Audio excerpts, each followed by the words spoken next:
We've heard some really compelling stories through the course of the afternoon. Some, happier than others. But this next story is very, very different. While we were sitting here waiting to come on, I saw Matt come up to you and say that you're an inspiration to everyone here. And I'm speaking to Laurie. Laurie's 17 years old. The same Laurie, who it turns out is the best friend of Anissa, who we just spoke to. You guys actually met, she said, through the hospital, Yeah, exactly. Right? I saw her post from the foundation, and I decided why not add her. And she followed me back, and then she texted me, do we know each other? And I was like, no, but we go to the same hospital. And it started like this. Wow, and now you guys are best buddies. Yeah, we are. That's nice. I say an inspiration because your story is a bit different. You have been a patient here at the Children's, if I read this right, since you were less than a year old. Exactly. How did this all start? What was the story? I first had GERD, so gastroesophageal reflux disease. Sorry, and I was sent here to follow up with a GI doctor, and at about 4 years old, when we had tried every meds to try and ease my reflux.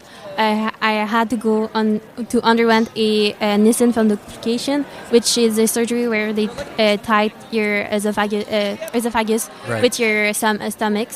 Okay. And from there, this surgery was said a failure, which wasn't a true failure, but it wasn't a success. And from age 5 to 12, I was surfing on a wave, of good health and bad health. And at about age 12, I started having these bad symptoms of reflux, stomach pain, diarrhea, nausea, bloating. Wow. No vomiting, thankfully, because I had my Nissen fundoplication to help. Otherwise, I would have lost even more weight rapidly. And I lost so much weight rapidly, unintentionally, because of the symptoms. And in April 2023, I was diagnosed with a rare disease syndrome called SMAS, which stands for Superior Mesenteric Artery Syndrome. Wow. And which is a condition that blocks your duodenum, which is a small intestine, from food passing through. And I was admitted on the 8th floor for about 3 months on a NG tube, so a nasal jejunal tube. So having to get all your nutrition, all your food through that tube. Exactly. And since then, I've been tube fed and continuing to live through it, even though... Did they, I've heard of some odd diseases. I've never heard of that. Did they know what caused this? Was it genetic? What did they tell you? Did they have an idea? They don't really know my case because I have such a weird GI history. So they don't know if it was from the weight loss or even from my special stomach anatomy that makes my stomach super, super long. It's down to my hip. And so they are it's either this or it's the weight loss, but we really don't know. Or it's my gastroparesis, which is the paralysis of the stomach partially, right. which made me lose weight. Where are you now in this whole sort of situation? Because you've been here, as you said, your entire life pretty much. So where are we now? So right now I'm tube fed through my GJ tube, so a gastrojejunal STEMI tube, and my jejunal STEMI, which is the small intestine tube, and I'm doing pretty well. I have every 3 months I have a Botox injected in my pylorus to help it stretch so food can pass really easily. And now we're waiting on me to transition to the adult side to have a surgery where it's super rare here in Quebec, and we're going to essentially I'll reconstruct my pylorus to make it really open so food can pass through. And and if that was to happen, does that bring you back to normal stage? That's what we hope. And otherwise we have we hope that it's going to at least put me off tube feeds during the day and just during the night, which will be hopeful. Would that allow you to at some point be able to go back home? I'm home now. You are home now. Yeah. Okay. You know, it's funny, you used the word, we've talked about this before, you used the word adult side, like you're graduating from the children's, right? Yeah. Which means you move from here to the general. Yeah, exactly. But it's the same, I mean, you're going to see the same faces because you're going to be in the same building, basically, so you're still going to see the same people you've seen all along. Yeah, exactly.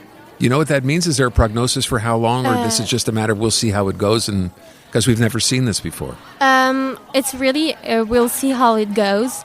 We're hopeful that it's going to be to treat herself, but otherwise I'll still be followed from a GI doctor and every specialist. Even though if I'm better, because it can always come back or just surprise us.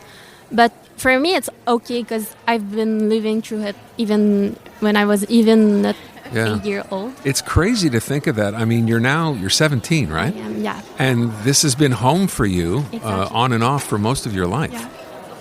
Yeah. So it's kind of sad to know that it's coming to an end. It really is, because I've been besties with some nurses and doctors. Even my GI doctor, it's going to be sad because we've been through it all with her for the 17 years I've been alive. So it's kind of sad. Imagine to hear a story where it's going to be a sad time to leave the hospital, not to stay in the hospital, but for someone who's been here, I completely understand that. As long as you have, it's going to be a bit of a change. What's your situation now at home? What do you have to maintain when you go home? When I go home, I have to be fed for about 13 to 19 hours a day. And so I have to carry my pump everywhere I go. Oh. I bring it to school, I bring it to events, I bring it everywhere I go. I even traveled to Disneyland recently, and I bring all of my medical supplies to the destination and everything. So that bag that you're talking about, that is basically your lifeline, right? Exactly. Wow. It's a compelling story. I'm glad that it's coming to an end. Apparently not as glad as you, because you will have to, not have these friends, but you'll see these people anyway, long after you're out of the hospital. And I wish you the best. Thank you for sharing the story. And I think you're when we said as an inspiration, you're a perfect person to just tell everyone now, while we're on the radio, why it's so important that they donate on a day like today. It's so important they donate to kids and teens like me, because they don't really know it, but by just simply donating $1, $2, 50, 100, you can change a whole story.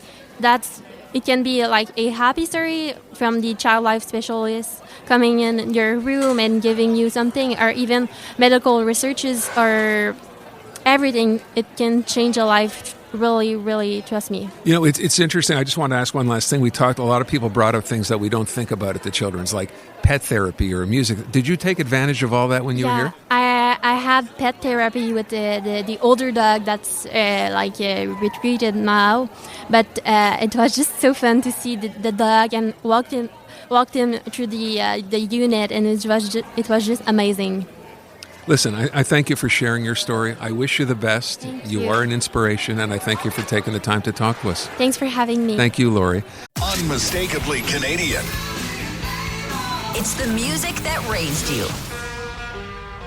The artists raising the bar. Hi, this is Brian Adams. Hey, my name's Brett Emmons. I'm from the Glorious Sons. Hi, I'm Nelly Furtado. Made in Canada. The station that champions Canadian music. Loud, proud, and all yours. No passports required. Just press play. Tap into Made in Canada now on iHeartRadio.ca or the free iHeartRadio app.